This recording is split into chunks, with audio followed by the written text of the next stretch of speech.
Thanks for the invitation and thanks for the introduction, Chris. This talk will be about mapping activation patterns across individuals. My name is Georg Langs, and the basic topic it is about is finding correspondence across individuals. So how can we establish correspondence? How can we make sure that we talk about the same thing in different individuals when we do group studies, when we find out what are joint characteristics across the population, what are differences between two cohorts in a population. And so the rough outline of the talk will be very brief. I have just one slide about standard normalization because I think everybody is using that. I don't have to tell you how this works. And then I'd like to talk a bit more about variability across individuals. So what's different between different persons in terms of anatomy, in terms of function, in terms of where function is located in anatomy. And if you like thoughts about how this connects to biological concepts, to insights from biology, which makes the thing, I think, even more interesting. And then I talk about two tools that are around and concepts, methods that are around in order to map, to actually establish correspondence of functional patterns across individuals. So one is based on response patterns, so that's hyperalignment by Jim Huxby and his colleagues. And one is using intrinsic connectivity patterns and matching them across individuals, which is now done by a couple of groups, but we also contributed to that. And at the end, I'd like to illustrate these concepts with a few results and examples. So normalization, I think everybody knows what normalization is and everybody uses it then. So as soon as you want to do a group study and want to compare activations or features on the cortex across individuals and want to find out what's happening at the same point in different individuals, you do normalization. Most of the toolboxes have that built in, so SBM, FSL, or FreeSurfer establish correspondence based on the anatomical data of the individual, and that works quite well. And the underlying assumption is that we share the location of functional areas where function is actually sitting on the cortex or on other locations in the brain. And it's a bit problematic because there's some noise remaining or some variability remaining, so some of the locations are different across individuals, but in this approach we just treat it as noise. And it only becomes really problematic if there is a confound. So if like a disease, for example, impacts the functional structure, but it also impacts the location of a certain functional area, because then it's hard to demix these two effects. And so, well, one thing is that, okay, that's maybe just a limitation of normalization, but the other way to think about that is also that, well, that's an interesting hook in order to understand more about the architecture of the brain, more about what's important of the functional architecture in the brain, when we look at the discrepancy between the anatomical registration and actually mapping corresponding functional areas, because that gives us a window in looking at where it's really important that the first functional sits at the same place and where it's not that important, because there is a lot of variability there across the population, where sometimes in the case of disease, in the case of lesions that destroy parts of the brain, reorganization becomes possible and functional regions can migrate to other regions of the brain. So let's look at variability in a bit more detail before we talk about the methods. So that's just a couple of pictures from a paper of Jan Maiti, who looked into language localization, pre-surgical language mapping in order to prepare for surgery and figure out where language regions are, so to make sure to not destroy the language areas during the surgery. And you see already here that there is quite some variability at where these language areas are located. And Sophia Müller, in a recent paper, looked at how this variability is distributed across the cortex. And it turns out that this is not distributed evenly or very heterogeneously across the cortex, but there are certain regions where the functional, in this case, connectivity structure observed during rest is very similar across individuals, like, for example, in the occipital regions, vision regions, motor regions, and other areas like frontal, parietal frontal, and temporal regions, there is quite some variability across individuals. And that's already controlling for intra-subject noise and repeatability issues of acquisition. So that's really how people and where people differ in terms of their functional structure.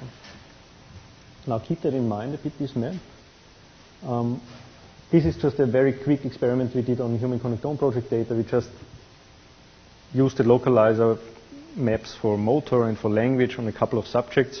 And then here the color just shows on how much is the overlap between different subjects in these localizers. And you find that, like, for some of these, like for example motor, there is some points where the overlap is very high, so we almost reach 100%. But in others, like the language, you again get this picture that there is quite some variability, and these language areas just don't sit at the same location for different subjects. which results here in like an overlap of like at maximum about 60%. And now what's interesting is if you relate it to other concepts, like for example, how these networks, how functional networks are shaped. And it turns out that here again we see a similar pattern where certain regions have very compact, canonical, hierarchical structures that seems very congealed and seems very similar across individuals. And in this map it just shows how whether some networks are dominated by low range, like very close by connections, which are the blue areas, again vision, motor. And some other regions are really dominated by very long range, rather chaotic networks or chaotic networks that span vast amounts, vast chunks of the cortex and just connect very distributed regions. And it seems like, to me at least, that in these regions, the concept of space, of anatomical space, has limitations when we want to talk about the same thing across individuals. And we have to find other concepts that allow us to map corresponding entities, corresponding functional units or networks across individuals than space. Because these networks are very distributed, they recruit different areas. Sometimes the assumption that they recruit really chunks in cyto architecture doesn't hold anymore. So we need other means of establishing correspondence and of thinking about correspondence. So just to break, so different kinds of variability. We have anatomical variability, functional variability, and it sometimes pays off to think about what anchors for correspondence we can get, and morphology is not always the only anchor, and it's for sure in some regions it's quite limited. And the interesting observation is that this variability is not distributed evenly across the entire cortex.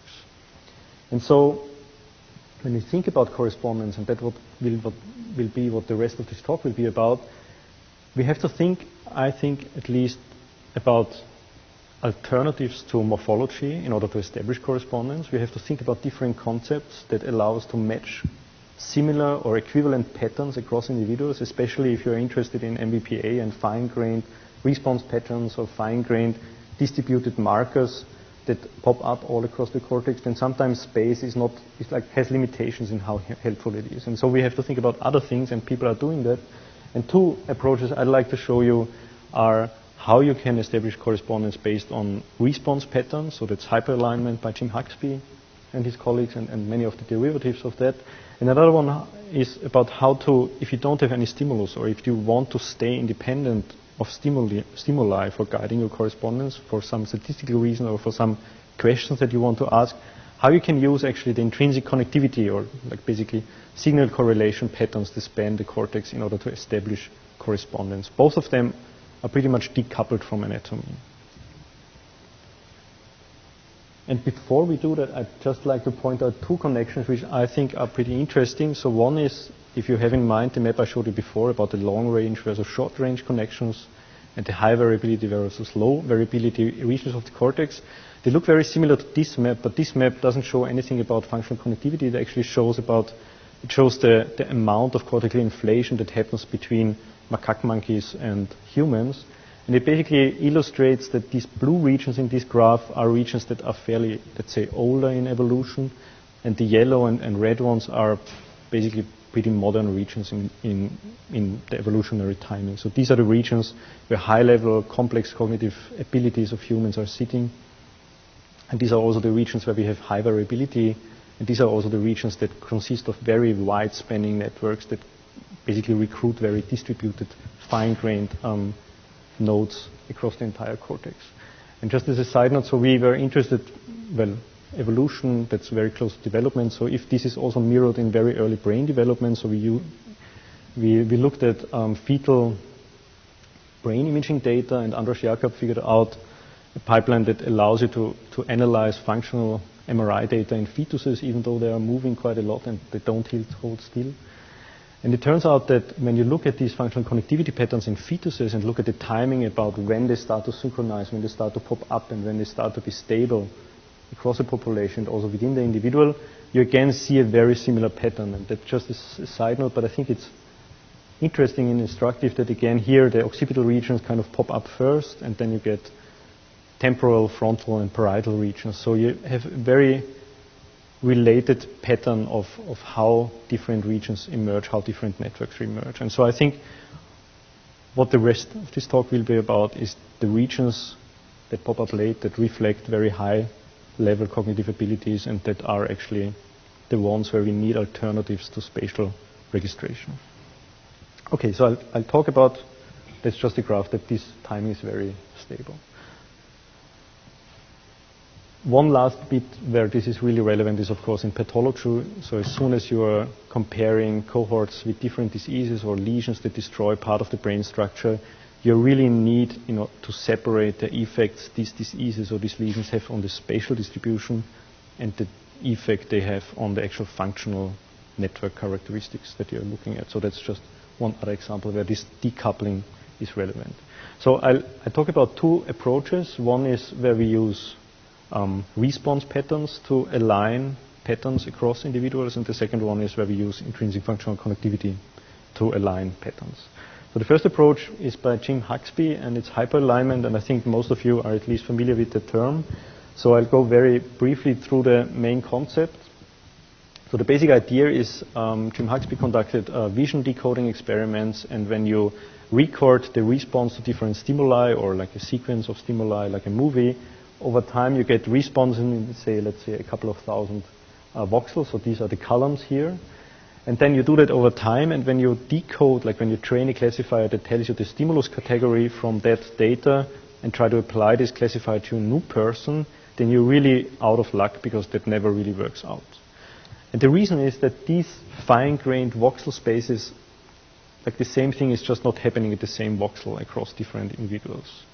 And so the idea of Jim Huxby was that maybe I can align them by performing procrustes analysis in a high-dimensional space. And so basically he used these voxel response patterns as points in a high-dimensional feature space. So the dimension is just the number of voxels. And then the responses to different stimuli just give different points of this space. The responses on different stimuli in another individual give other points in this space. And it turns out that by just performing procrustes analysis, you can align these 2 point clouds fairly well. Mostly also because it's a very high-dimensional space and you have a lot of freedom in aligning them. But what the result is that you can do that for pairs of subjects or for a group of subjects is that these stimulus profiles are aligned, and so now you can compare them across individuals. You just get better luck for, if you look for a certain response pattern in one individual, that the same response pattern of another individual will be close by in this aligned feature space. And so on the next slide, that's the basic idea. We have either the initial stimulus responses or these aligned stimulus responses. We can take a PCA on it in order to reduce the dimensionality a bit. But the basic idea is now you can decode from the straight native voxels, which doesn't really work very well, or you can decode from these aligned patterns, and it turns out that this works very well, or much better than decoding from the initial native voxel signal space. So these are just a few results from Jim Huxby's paper. Basically, when you train a classifier on one person and apply it to another person, try to decode which kind of stimulus category this person is looking at, you get a performance of about the green bars, so far lower. And if you do that based on these aligned patterns, aligned pattern responses, you get a much better decoding behavior. The tool or what you pay for that is you need corresponding stimulus responses in both individuals, and you have to know which of them are corresponding in order to perform this alignment. And so this is used, for example, for visual responses where you can align patterns in the visual cortex based on some rich stimulus sequences, and then you get pretty good decoding performance across individuals in related, let's say, also the visual areas. So that's one approach, based on responses to specific stimuli. Another approach is to just forget about outside stimuli and just think about what's happening within the brain. And then they basically align the connectivity patterns. And the idea is fairly similar, but this time we have voxels and time points, but we don't have any information about the stimuli. So the only thing that is remaining is we have information about the correlation patterns among these time courses. And so we can think of them as just a correlation of the fMRI signals in different points in the brain. And now we have to use that in order to establish correspondence across individuals. And one way to do that is to not look at these huge matrices, but extract some manifold that they are representing. And the basic idea of manifold learning is that sometimes just the initial data is not very informative with regard to what you're interested in. You can think of it like just a map of Honolulu. But if you are interested in how easy it is to get from A to B with public transport, that will be a very different map. And manifold learning basically does that. It remaps your space so that Euclidean distance is representative of what you're interested in. And so what happens here, if you remap the brain, you just get a distorted version of the brain, but now the distances, the internal structure of this distorted representation is very helpful in figuring out what's the functional relationship between two areas, if you trust that the correlation is informative.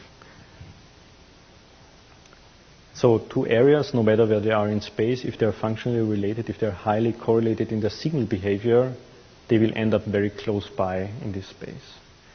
And how to do that on a real brain, it's actually quite straightforward because you can do it in this closed form solution. You just imagine that the graph is like a graph of connecting all the voxels in the brain, the edges are based on the correlation. And then you can do diffusion map learning, and it turns out that when you view that as a random walk on this graph, like 2 points are close by, if it's easy to traverse from one point to the other through this graph, you just have to perform an eigenvalue decomposition of the matrix that represents these transition probabilities, and you get a new representation that again represents every point in the brain, because you just read out the eigenvectors on a coefficient by coefficient basis. You get a new coordinate vector for each point, but this time this coordinate vector creates a map of the brain where the Euclidean distance reflects this functional connectivity. And that looks in a real example somehow like that. So I just clustered it by standard K-means clustering in order to give you a bit more visual cues. So the structure on the right is just this embedding based on a functional connectivity. And what the main things we see is that there is some structure in there. So we have clusters of highly correlated voxels, and there is some distance between the clusters that say something about the kind of relationships between these networks. And the nice, or the, I think, surprising thing is if you do that from multiple individuals, you get a fairly similar structure. So the two structures on the 2 point clouds on the lower part of the slide just show two structures, two of these embedding maps derived from 2 different individuals, and they are basically representatives of this functional connectivity structure. And the reason why this is exciting is because they have enough structure in order to match them, in order to find rotations and deformation in this embedding space, to find correspondence between these 2 clouds in the embedding space. And finding the correspondence in the embedding space means that you have matched these correlation structures, so that points with similar correlation profiles to other points in the brain become very close. And you can view that also as a maximum likelihood estimation problem, which allows you to go into an expectation maximization optimization framework, which is just an implementation detail, but it means that you can build maps of entire population with one optimization, which means you build a prior in the embedding space, a map that represents the connectivity structure characteristics of multiple individuals in one learning step. And what that means is that you have kind of learned an atlas in a functional space that represents the functional structures, and it is decoupled from the underlying anatomy. And this allows you to, first of all, do find correspondence across individuals, but also to compare like the correspondence within the functional domain with the correspondence in the anatomical domain. So another way of looking at that is similar to Jim Huxby. The coefficients of this embedding space now correspond to kind of patterns that span the entire cortex. So if you just project back the coefficients onto the cortex of also multiple individuals, you get these profiles, and you will note, so every row is one coefficient in this embedding space, and every pair of columns is one individual, just looking at it from the different sides. And after alignment, you see that these kind of footprints of the embedding coordinates of the embedding coefficients are fairly similar across individuals, but they still are different because just the connectivity structure is a bit different across individuals. And we can use it to find correspondence, to find functional areas in new subjects by very similarly to standard MNI alignment. So if you want to predict the functionally activated area in an individual based on what you observe in other individuals, and that's basically what we do when we assume correspondence in group studies, you can either just go via the anatomical space and say, well, the average of one population in an anatomical space is some average map, and that's a good predictor for where the activation will be in a new subject.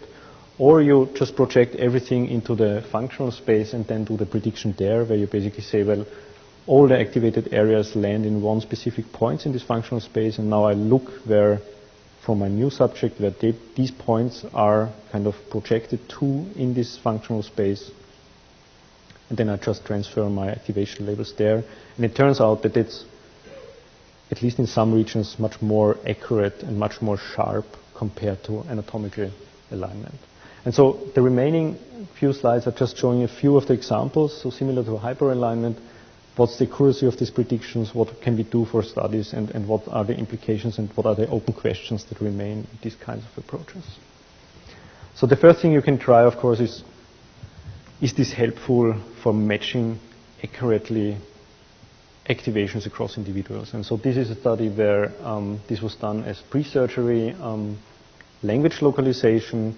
So what you see here are curves that are based on when I predict the activation of language based on MNI space, so based on just anatomical correlation, I get the black dotted line. And now if I use this functional connectivity profile, so if I use this functional space in order to guide my correlation, then I get a much better overlap between what I predict the language localization to be in a new subject versus what I actually measure in a new subject. And you can repeat that in tumor subjects where it becomes much more relevant because there is really a need for accurate localizers, and you still get this advantage over anatomical alignment, because in tumor subject, basically anatomical alignment is of very little help sometimes if you are interested in the location of a region that is affected by the tumor itself, because you don't know what kind of reorganization happens. But you can track that down if you rely on the functional information itself to guide your correspondence. Another application is in group studies. So this was a study by Satra Ghosh and Susan Whitfield-Gabrieli, and the interest here was to predict treatment outcome based on functional connectivity, resting state connectivity. And this slide shows the comparison about the predictive power when you just rely on anatomical alignment versus the predictive power of these networks when you do actually align the networks. And it turns out that you get a quite substantial gain in the predictive accuracy if you align the networks themselves. And here the reason is just that you get rid of the noise that is introduced by similar locations just sitting at different spaces on the cortex. All right, and what's happening in the background is that these slides illustrate how this is really, like what it really looks like. So this is a resting state parcellation based on resting state data of two subjects, and both of them came in with, I think, 1 month interval. And this is to show that it's fairly stable. So if you repeat this parcellation within one individual, so each column is one individual, you get very similar parcellations. But if you do that on different individuals, you see that there are actually relevant differences across individuals. So differences that you have to track down if you want to study the same functional structure, because it's sometimes just sitting on a different place on the cortex. This is also meaningful, so it also kind of corresponds to what we expect. So I think everybody knows most of us are left lateralized, so we have a heavy dominance of our language areas to be on the left hemisphere, but some of us are not. And so if you want to study that, if you rely on like anatomical registration, you will just have a big confound. You will only be able to study both the anatomical differences and the functional differences. But sometimes you want to really only study the functional differences, and so it makes sense to map these networks across individuals, even if they are sitting at different places of the cortex. And here, that's just one illustration where it shows that in the left lateralized subjects, one network just happens to be mostly on the left hemisphere. And if you look at the same region in this functional space, the correspondent points are just projected to both hemispheres, or to the right hemispheres in right lateralized individuals. So it just captures very nicely also this lateralization of complex cognitive function. And that's also the case for hyperalignment. So for all of these approaches, there is some decoupling between anatomy and the function, very often it's interesting to study this relationship and this discrepancy in more detail, and for this you need an alternative approach to aligning them. And here, just a couple, two more things. One is that now that you're able to map functional networks across individuals decoupled from anatomy, you can also compare it to anatomy. And here the colors just show that the yellow ones are the networks that always sit on different locations for different individuals, whereas the blue ones always sit at more or less the same place. And this again reflects the maps that I showed in the beginning and very nicely mirror what's happening, for example, during evolution or during early fetal development, that the ones which are very stable, which are very rather old, they are the ones which also sit at the same place. But the ones that are new, the ones, roughly speaking, new, the ones that reflect more highly complex cognitive functions are the ones where there is a really discrepancy between space and function. So we can link it to space, but we can also link it to task. And so the question, of course, is like, if I just do my alignment based on functional intrinsic connectivity, what does that mean for task? And so in this work, also by Satra Ghosh, there is a comparison between when I do align, again on the Human Connectome project data, when I do alignment based on the functional connectivity patterns in the embedding space, and then rely on that when mapping functional localizer patterns across individuals, does it really help over just anatomical alignment or not? Or is this help different in different areas of the brain? And so here, the bar plots just show that you get a very consistent kind of increase in the accuracy of your prediction if you do it with functional, based on the intrinsic functional connectivity. But I think the more important or the more interesting slide is this. That shows how much help is this functional alignment. So how much do you gain then the accuracy of prediction based on functional in comparison to anatomical? And it shows that it's very, very different. So again, there are regions where it doesn't really help, where you're doing fine with anatomical alignment, but there are some regions where it really makes a difference, where your task area prediction will gain a lot if you rely on the functional connectivity or of the intrinsic functional connectivity pattern used for the embedding space. And so I think this discrepancy is interesting, and I think we are far away from understanding it, but we are far away from understanding the connection between intrinsic connectivity and task performance, or even the link to fine-grained response patterns. But I think it's important to separate the alignment of anatomy and the alignment of functional patterns, no matter what you use as a basis, in order to understand that better, and in order to study this relationship, and in order to understand a bit more about what is important and what's maybe less important for cognitive capabilities and for cognitive functions. So to summarize, there are alternative bases to establish correspondence beyond anatomy. I showed just 2 examples, but there are many others, and all of them rely on functional patterns to guide this correspondence. So you can think about correspondence in a much richer way than just saying, well, it's the same point on one and the other subject. Because correspondence might as well be very task dependent. So this one correspondence map between 2 individuals might only be valid for a specific family of tasks and might stop to be valid for another family of tasks. And this shifting of correspondence is, I think, also something we are only starting to understand. You can decouple function and anatomy, and I think the relationship between what you want to observe and what's the basis, the anchor for your correspondence, that's something you should think about when you design your experiment or when you start with your analysis, because it determines a lot about what you can say with your data, where confounds might be introduced, and also the kind of questions that you can answer with the measurements you make. Thanks.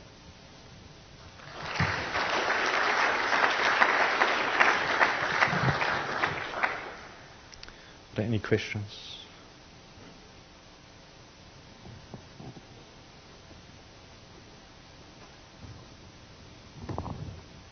Yes. Hi. Thanks for an interesting talk. There's a lot of work starting to look at the alignment between functional connectivity and, say, structural covariance. Yep.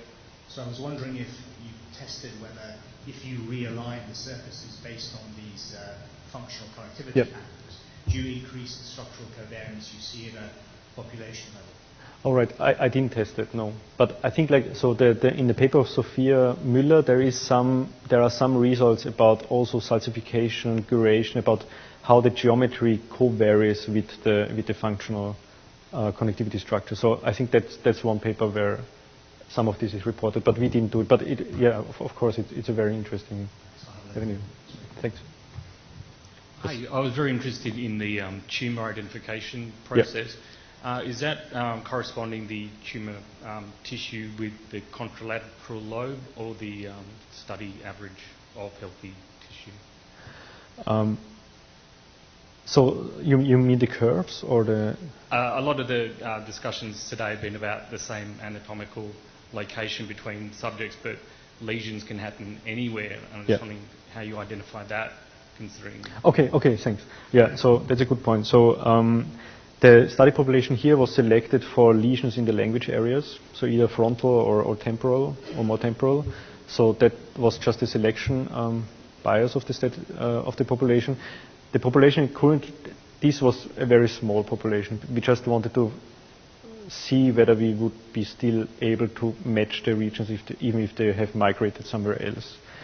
There are some works that do more systematic research on a bit higher population numbers on where this migration is happening to. So if it's going to the contralateral same region, or whether it's going somewhere, or in some cases it's really just a mechanical pressing to the side of the regions. But we are only starting that. So we are now in the phase where we have collected the data. So we are working with the General Hospital in Vienna, and we have a cohort of about 140 subjects. And there we want to study if there is some systematic thing, like some systematic factor where you can predict where it's happening to, and whether this migration is also something that the way it migrates, the way it reorganizes is also something linked to aphasia or recovery from aphasia and long-term outcome for the patients. Thank you. Thanks. Any other questions?